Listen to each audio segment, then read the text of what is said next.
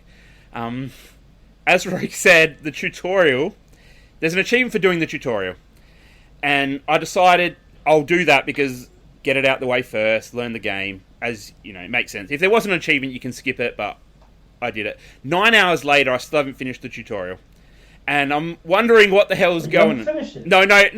You were saying with me and Andy. I finished it now, but it went for over 9 hours, the tutorial, and it wasn't a tutorial. This is why he's not going to be first for much longer. It wasn't. I'd done my 1,000 for the day. I was onto that.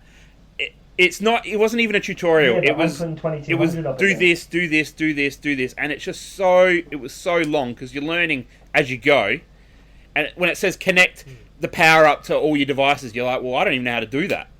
So it was for 15G achievement. It was the longest tutorial I've ever done in any game. It was just stupidly long, but I'll pick at it, and eventually we'll probably complete it. It is a long grind though, but I'm not too afraid of a long simulation grind. And are you going to do that truck driving game? I've told you I'm not doing that truck driver because the glitch is stupid. It's only 60 hours driving down a hole. Yeah, but you can't. Yeah, if anyone that doesn't know, last time I was on the show, I think I talked about that truck driving game where you had to drive 100,000 kilometers or something stupid, and it was going to be really long. Well, someone found a glitch where you can just drive through a hole endlessly, and it counts for distance. But the problem is, it takes 60 hours, which is a lot less than it would normally, but you can't turn your console off, and you can't save. Oh. So it's 60 hours non-stop, and yeah, once you've done that, your save file's fucked, completely gone. So you need to do everything before that, and I don't know if I can be bothered leaving a console on for 60 hours doing that. So I think I'll just leave it. And I think that's pretty much all I've played. Yeah. Yep. I think that's it. And that was 9,315 for the week. Very nice. Alright, I'll go with mine. Let me just bring up the list again. So, if you beat Neomaster, that's just mental. Please beat Neomaster. Please. Nah, I'm going to be nowhere near Neomaster for the week. Just starting off, I only got 1940. But I've been working on a few different things. How do you pronounce it? Pogs? The dog's name? Fogs. Or Dog? Yeah. Dog. See, I've been playing it single player because I haven't been able to find a second person that actually wants to play it with me. And Nikita's working during the day, and I usually do Yakuza or Halo or whatever I need to at night. It's not that I don't enjoy the game. It's really not a one-player experience. It really isn't. So I didn't mention this, but I've been playing it with Charlotte a lot. We actually got to the final part of the final level. The doors open, we go in, the screen fades to black, and then we crash back to the dashboard, and we have to redo the whole 20-minute level. Really? So we've been running into a lot of glitches, a lot of bugs with that game. Unfortunately, we're having a really good time with it, and and like it's definitely a co-op experience. And Charlotte says the same in chat. It's like it's definitely a much better experience with someone else where you're controlling either end of it. Yeah. So it's like you have to work together, and it is really funny, and like it's definitely right. And like I like the sleep levels are interesting, and the arcade levels, like the games levels, I had a lot of fun with. But like the food levels, I thought were kind of a bit of a letdown. I got to the end of I got up to the food levels at the start of it, but I thought that the dream level, the very last one, the boss fight quotation marks, that was pretty cool. Yeah, so each of them end with that kind of like boss fight. So I do think they have some clever ideas, but I'm just finding it just too. You have to play it co-op to really. I mean, because like it's almost too easy to play single player is the problem, right? Yeah. It's really like playing it in co-op adds a level of challenge and interesting, like fun to it, really. Yeah. And like so Charlotte and I have been playing through. So we've got to get through the last level again and finish it, and then do one of the levels without getting seen, and that's pretty much it for the rest of the game. So I'm going to try and get it done, end of the week. Yeah. Okay. But yeah, it is a bit of a bug. Like it has some bugs and some issues with it technically that pull it down a little bit, unfortunately. Other than that, Yakuza 6 probably got like 2 or 3 chapters further than that. Not really much to say there. Knockout City is my new, every 2 days go to play half an hour to an hour game. I'm really enjoying it. It's basically dodgeball. 3v3 dodgeball, but honestly it's really fun. Like it has the same appeal to me that Rocket League used to the point that I uninstalled Rocket League because I had got all the achievements and I didn't want to spend any more time in the game not unlocking anything. Yeah, the worry is that it's going to end up like a Bleeding Edge though, where it's just the community's not going to be there. Like I said, it's going to have to be one of those games that they implement like fast on, and they keep on adding content. Otherwise, it's just going to die. But saying that, I think within a week they had an esports league set up, so there is hope. Yeah, but making an esports league doesn't make anything. Look at Overwatch. They have an esports league, and the game's trash. No one's ever played it. Yeah, you're right. It wasn't successful. And the stream is trash. Not a single person I'm not has ever touching heard that. of Overwatch. I'm not touching that. Super Animal Royale, honestly, like... Can Vancouver Titans. What was that? Can the Vancouver Titans. Super Animal Royale, I've loved this week. Such a good game. I joined a H101's stream, I think it was yesterday, the day before, for 2 seconds while they were doing they do like a pre-game kind of stream. And I jumped in one of their matches, managed to take out Koosh, and then everybody else got wiped out by bots. And then the whole stream was just watching me. I think I got like 6 or something with that, but that was fun. Really enjoyed it.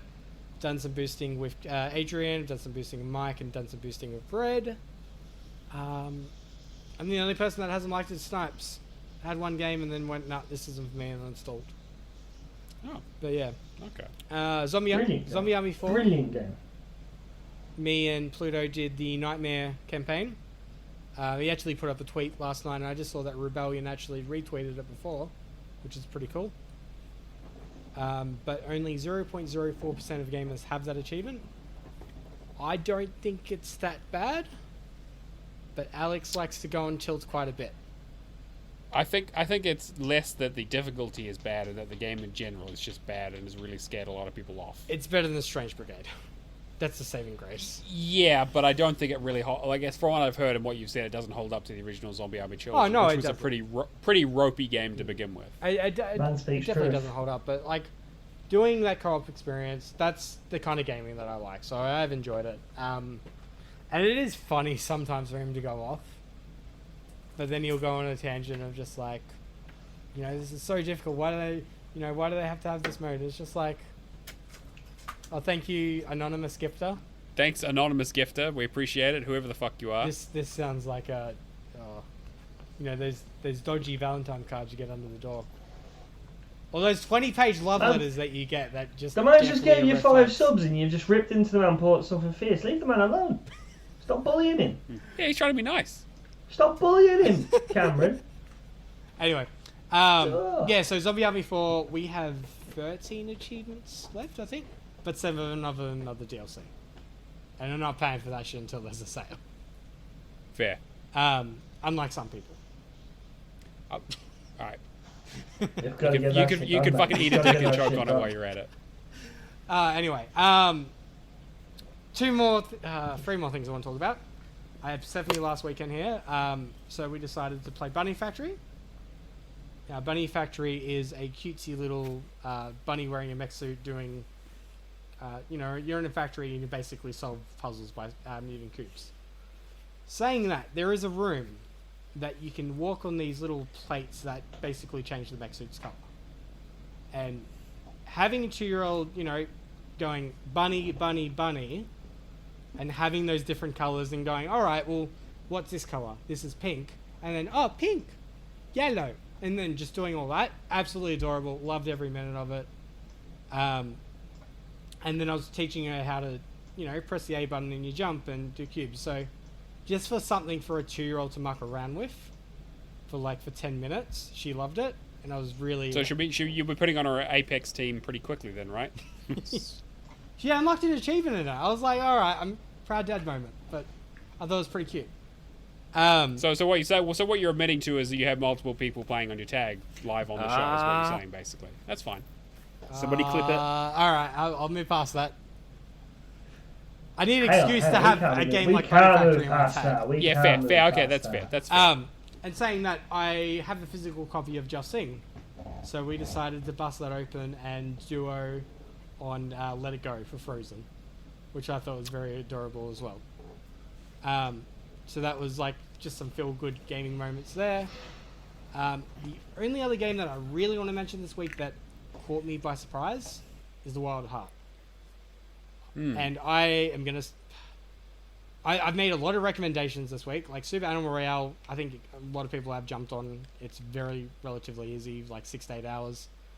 Knockout City, I'm loving just for the Rocket League kind of vibe I'm getting from it. Just that wanting to play half an hour every night. Wild at Heart, if you ever played the original Pikmin on GameCube, I reckon you need to definitely pick this up or at least play it in Game Pass because it is an indie darling. It reminds me of Pikmin so much. I've spent 4 or 5 hours in it, and it is essentially everything that game was as an idea, right? Okay. Beautiful art style. I'll have to check it out. I love the original Pikmin on the GameCube back in the day. I can't give it more of a glowing recommendation, but I definitely want to talk to the team that's made that game because it is amazing. But yeah, that leaves me in 1940 for the week. I'm probably going to work on some more Forza and Rainbow Vegas because I'm not feeling that confident about when that's going to close. But yeah, that's me. All right. All right, so we're pulling out the hoodies. I wonder where my one is. Yeah. Oh yeah, there it is. All right. I mean, I said to these two beforehand that I wasn't going to pull out my Hall of Fame hoodie tonight. Yeah, but yours is a pretend hoodie. You won. Yours is a pretend. I mean, Do I need to get both of my trophies? At least Neomaster won a real competition. Yeah. I mean, the hoodie doesn't fit me, but that's beside the point. You know what's funny? That I have one there this doesn't nice fit me. little mute button here that works for all three of you at once. All right, moving swiftly I on. haven't said anything. Yeah, no, let's. You started I'm with sorry, showing the jersey it off. does it to all three of you. I can't control it.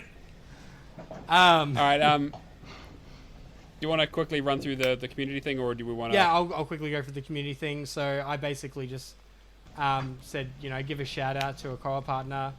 I mentioned Alex this week doing Zombie Army 4. What else was there? Tried to stretch there. Had to stretch there, hey? Yeah, my shoulder's a bit tight. Valak mentioned me with Lego Worlds because fuck that game in 50 crashes. I'm not joking either. It was 50 fucking crashes over 2 hours. It was pretty funny. And Charlotte, yeah. Yeah, Charlotte. Yeah. For did you For Fogs. have you? So you haven't completed it, has she? No. Okay. So we've been playing it through together. So all we have left to do are the last 3 or 4 achievements, which we'll get, which we were hoping to get done, but because it crashed, we decided to just call it. Yeah. But we only play once a week. Yeah. So yeah, but it's been a really, really good time actually, and I definitely want to give Charlotte a shout out for that because she's because it was the kind of game that I wasn't sure I was going to play. It looked interesting, but kind of like it's a Game Pass thing, I'm not sort of thing. But it was a really good co-op experience. That actually, like it was fun, which was unusual for me. I was going to say, if you do want to get more opinions about it too, we will be starring on the unofficial Game Pass podcast this week as well sometime. Like we're recording Shit, I can't really call it pretend anymore, can I? If that's the case. Did you say starring? I can't call it pretend if you're in a. Did he? I think he said it was starring. Showing up for. Yeah. I was just questioning it. The man's the No, leave the let man him alone. go. The man's built the podcast from the ground fucking up. everybody. He's No, run the I just he's asked run the the question. podcast. He's built the podcast. If without that man, we wouldn't even be True. here. The man is an animal. Go. Keep going. Anyway. But he has a pretend hoodie. Alright, I have a question for you two from Mad Eye, who put in fucking podcasts before. Put your questions. Cool, thank you.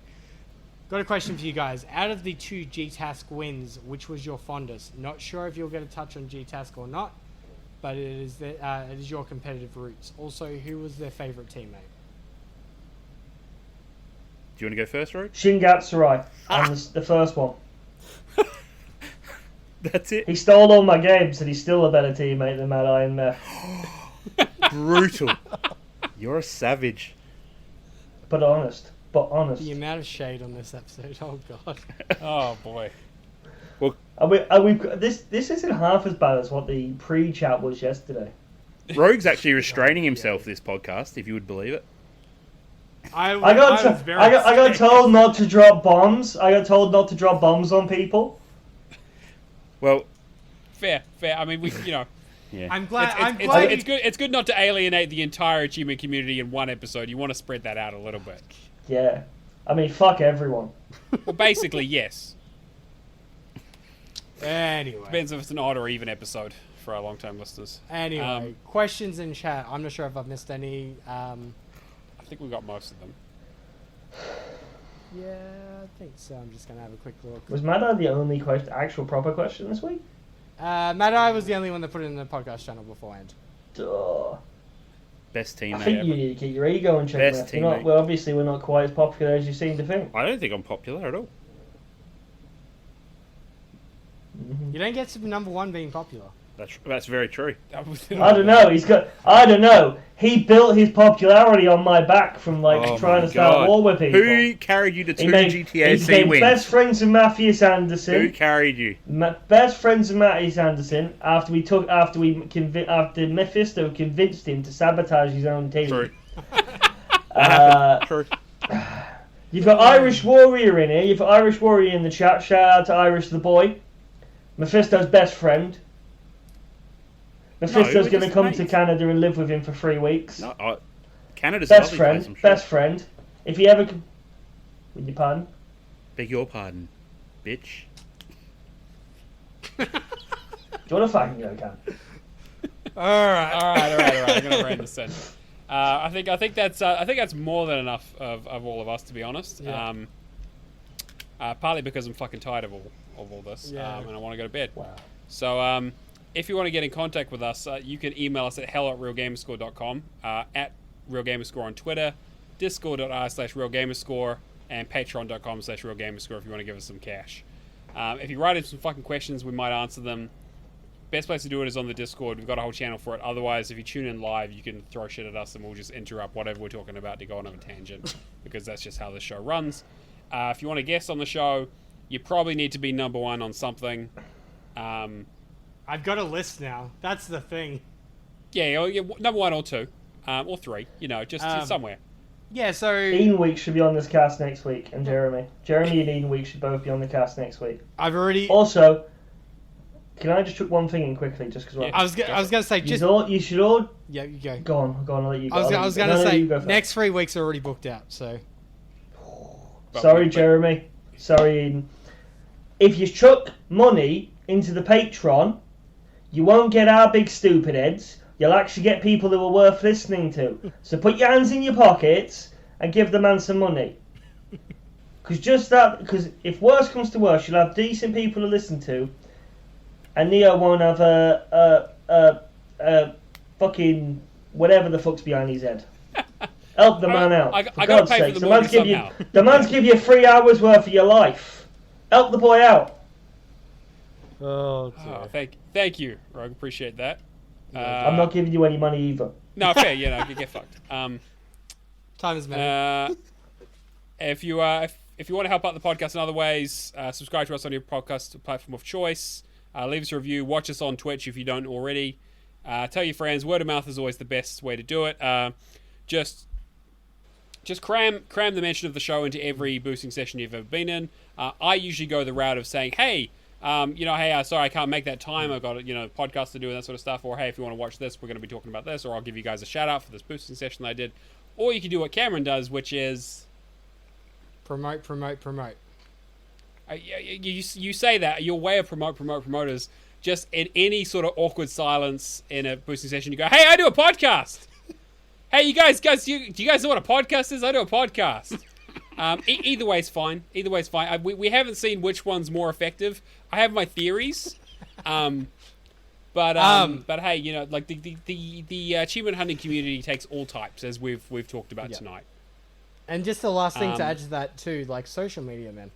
Like, follow us on Twitter, follow us on Twitch. Like, I really want to grow this community. We've had some really interesting guests on lately, Right. as these two could attest to. And I mean, I'm really enjoying getting different faces on from the achievement community every week. So, your support goes a long way. Twitter, Twitch, Facebook, whatever it is, support us. Let people know. Yeah, we're shameless as fuck. I'm not. I mean, I work in marketing, so I don't give a shit. Just fucking just whore the shit And I out hope of the to. show, So 'cause- yeah, exactly. And Cameron, to be fair, all jokes aside, Cameron does a really, really good job running the show and the community and promoting all this stuff. And we're very lucky to have him, even though he doesn't know how to run a fucking Twitch stream to save his life. I'll learn. Yeah, no, he's getting there. All right, well, I think that pretty much brings us to the end of the show. If you want to find me, you can find me on Neomaster on pretty much everything: True Achievements, Xbox, Discord. Yeah, pretty much. I haven't got a joke for this week because I've just given up. Rogue, where can people find you if you want to? I stream at rogue_1992_. I lost me first when it was just rogue_1992 just to be awkward. Or you can find me on Twitter at whatever my Twitter handle is that I don't remember. Or just leave me alone. But yeah, that's also an option. Yeah. Mephisto? Mainly on TA, just Mephisto for the win. I'm doing a monthly blog based on the Australian Gamerscore leaderboards. It'd be nice to get everyone's opinion on there. And yeah, that's about it. Can I just extend this for maybe 2 minutes? Mephisto has put so much work into his stats and his blogs. Yep. Can we please give him a couple of minutes just to talk about it while I try and figure out how to give 5 stubs? No. No. He Take the spent floor. If you got stuff hours say, trying to go do for it. He's No, too I polite not to sit there and say, hang on, I haven't talked about this. And for some reason, it's crashing when I try and pet. We don't. No, we did. We did. All right. I will post send me a link after the show. I'll put it in the podcast channel, or feel free to post in the podcast channel. Everybody can have a direct link to the blog then and have a look.